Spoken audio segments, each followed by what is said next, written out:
On n'a jamais autant de moyens de parler. Jamais autant d'écrans pour se regarder. Et pourtant, on disparaît, les uns devant les autres.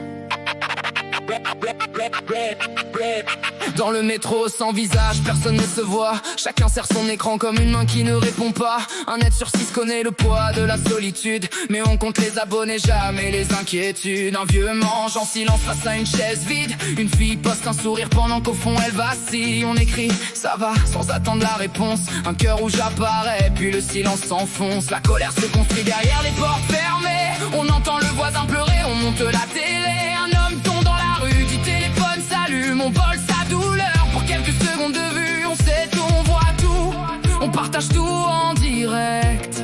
Mais tendre enfin la main n'entre plus dans nos réflexes.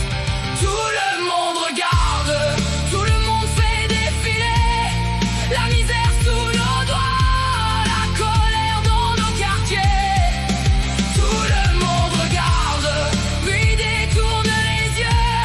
L'argent décide encore qui mérite de vivre mieux. On parle comme des hommes, on calcule comme des machines. On a le monde dans nos poches et personne au bout du fil. En France, 10% détiennent presque la moitié du patrimoine entier. Dis-moi qui a vraiment gagné. Une mère recompte le prix du pain et du lait pendant que des millions circulent sans jamais s'arrêter. Le salaire tombe un lundi, le mardi il est déjà pris. Le loyer, les courses, l'essence, puis le découvert qui crie. On lui dit travaille encore, sois forte et reste tranquille. Mais son dopé l'addition des fortunes qui s'empilent. Un travailleur sur 4 doit y a touché son métier.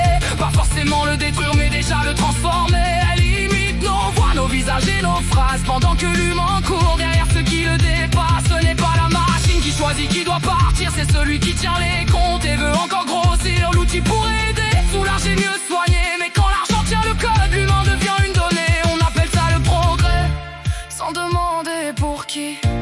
Si demain nous fait gagner du temps, qui gagnera encore sa vie? Tout le monde regarde, tout le monde fait défiler la misère sous nos doigts, la colère dans nos quartiers. Tout le monde regarde, puis détourne les yeux. L'argent décide encore qui mérite de vivre mieux.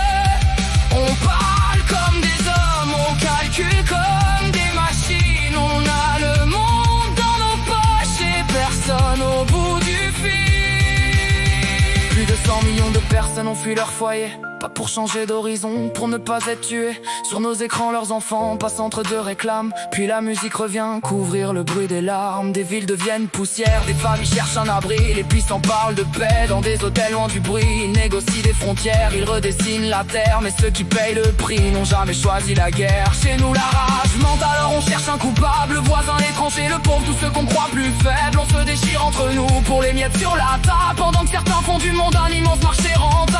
Chaque colère rapporte, chaque peur devient virale. On a même fait de la haine un produit commercial. Quand tout finit par se vendre, même la vérité attend. Et le mensonge bien filmé arrive toujours avant. Je ne veux pas d'un futur où l'humain devient une option, où un programme nous écoute parce que plus personne ne répond. Si ma colère doit parler, qu'elle ne serve pas la haine, qu'elle réveille ceux qui respirent, qu'elle nous rapproche de ceux qui saignent. Je refuse de regarder, puis de détourner les yeux. L'argent ne dira jamais qui mérite de vivre mieux. Je refuse qu'une machine décide seule de nos vies. Le progrès n'a aucun sens, il abandonne les plus petits. Nous parlons comme des hommes, alors vivons comme des humains. Car le monde peut tenir dans une seule main tendue. Le monde ne devient pas inhumain tout seul. Il le devient chaque fois que nous voyons et que nous ne faisons rien.